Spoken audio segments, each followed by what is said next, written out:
Hello again, guys. Welcome to our introduction.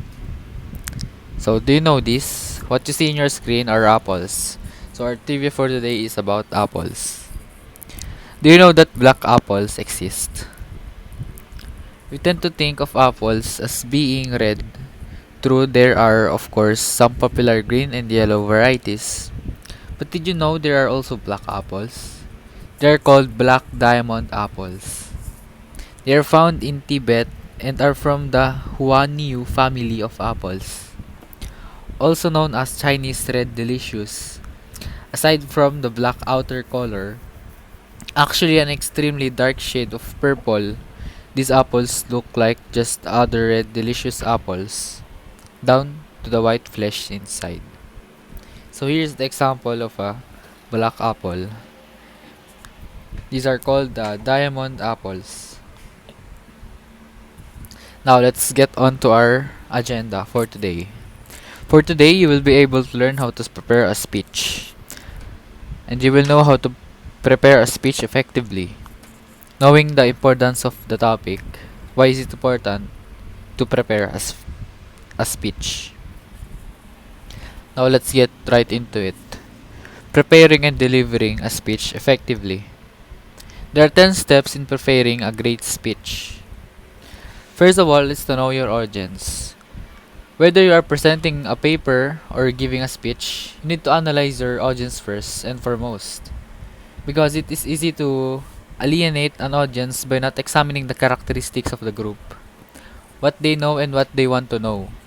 Always be aware of the audience's attitudes and beliefs in general.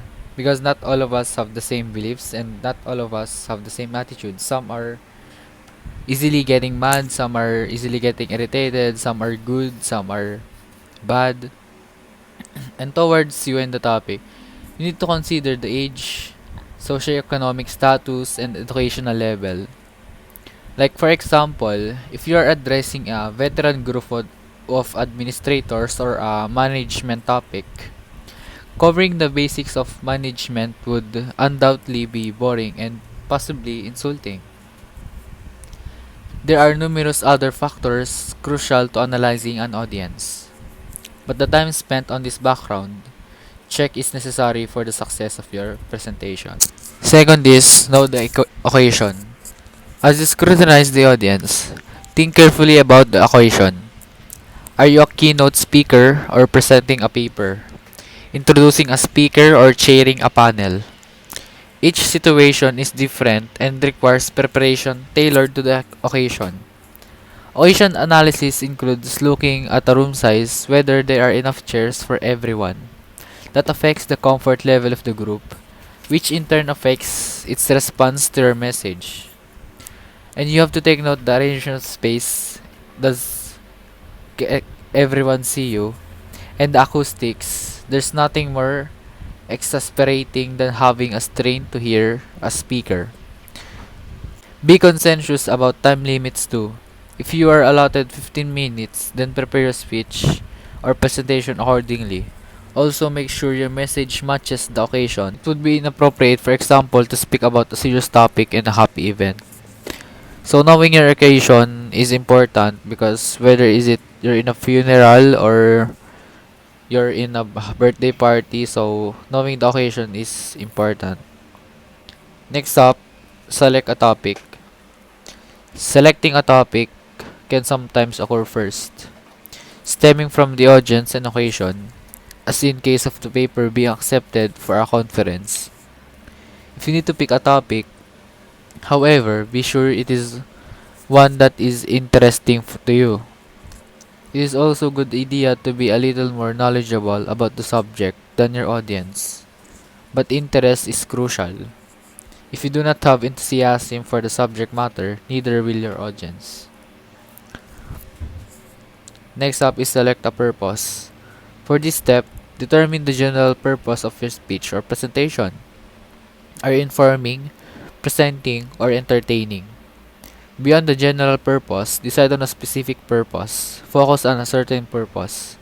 What you want your audience to specifically think or do. For example, you want your audience to understand the 3 benefits of holding a faculty workshop, on preparing library assignments.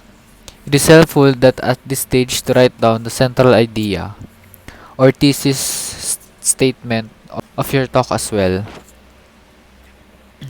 Next up is gather potential content. If you are presenting a paper, you have already done this step. If not, this is the research phase where you gather information through printed sources, interviews, discussion with others, and your own expertise. Next up, we have number 6. Gather more content than actually used. Sort through your material, choosing only the strongest and best material for your talk. This step allows you the luxury of editing and, if need be, recognizing any information gaps that need to be filled. Next up is organize content. After you gather your contents and gathered more contents, you need to organize your content because the importance of this step cannot be stressed enough for both speeches and paper presentations. Many presenters do not realize that presenting a paper does not mean the paper is read word for word at breakneck speed. Rather, the information has to be recast for the new medium. Don't be bound by flow of your paper. This means organize your ideas based on the audience, occasion, and purpose of your presentation. There is a standard format for the introduction, body, and conclusion, which translate to the standard public speaking formula. For example, tell them what you're going to tell them, or tell them what you've told them. Next up is praise the speech. The previous steps involved preparing the message. Now you are ready to work on delivering the message. Usually, a type of delivery most appropriate is the extemporaneous delivery. With extemporaneous speaking, you are truly prepared and practiced, but the exact wording of speech is determined at the time you actually speak the words. Because you want to avoid memorizing your talk. Instead, know your key ideas and translate them into words as you speak. This means you have to think about what you are saying as you are speaking. So each time you practice, you may say your speech a little bit differently. But this allows flexibility and the chance to adapt to your audience if needed. Speaking extemporaneously can be difficult to achieve at first, but this style of delivery creates spontaneity, which can affect the receptivity of your audience to your ideas. Next is prepare visual aids. Visual aids. If appropriate to your speech or presentation, it can help your audience remember your points and clarify information. Because not all of us can understand something just through words. Some of us can understand through words they see what the speech is trying to say, and if they can see the point of the speech through visual aids. Speech textbooks usually emphasize the following when covering visual aids. Make sure the audience can see the visual aid. Show the visual aid only when you are referring to it, and talk to the audience, not to the visual aid. Also, practice with the visual aid because using visual aids can add to the length of a talk and can cause you to become frustrated if you run into difficulties. Additionally, if you have audience handouts, distribute them at the end of your talk if possible. An audience's attention can shift easily to a handout instead of staying focused on you. That's why is it that's why it is important to give the handouts after your speech for them to listen to you and be more focused. Lastly is practice, practice, and practice. Practicing your presentation or speech contributes directly to your success as a speaker. As you practice, you consider both of your verbal and non-verbal delivery. Vocal delivery includes volume, rate, pitch.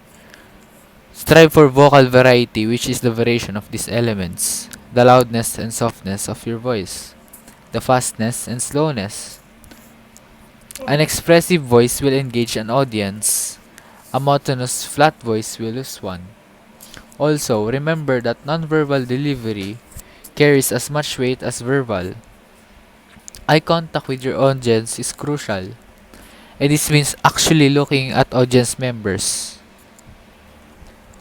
As Hamilton Gregory said, to look at your audience 95% at the time in a friendly, sincere way, using the other 5% at the time to look at your notes. So it means that focus more and look more on your audience than on your notes. And as for posture, don't slouch and avoid shifting your weight from foot to foot, because your posture is important for you to look formal and for the audience to be more focused on listening to you, that they see their speaker is really serious on what he or she is doing. And then next up, what is the importance of preparing a speech? The importance of preparing a speech in order to become more confident and even brush away some of those nerves. It is important to be well prepared for a presentation. Practicing can instill more confidence in a speaker and help produce an overall better product. Preparation is the single most important part of making successful presentation. Good preparation will ensure that you have thought carefully about the message that you want or you need to communicate in your presentation. That is all for this video. See you on our next topic. Thank you.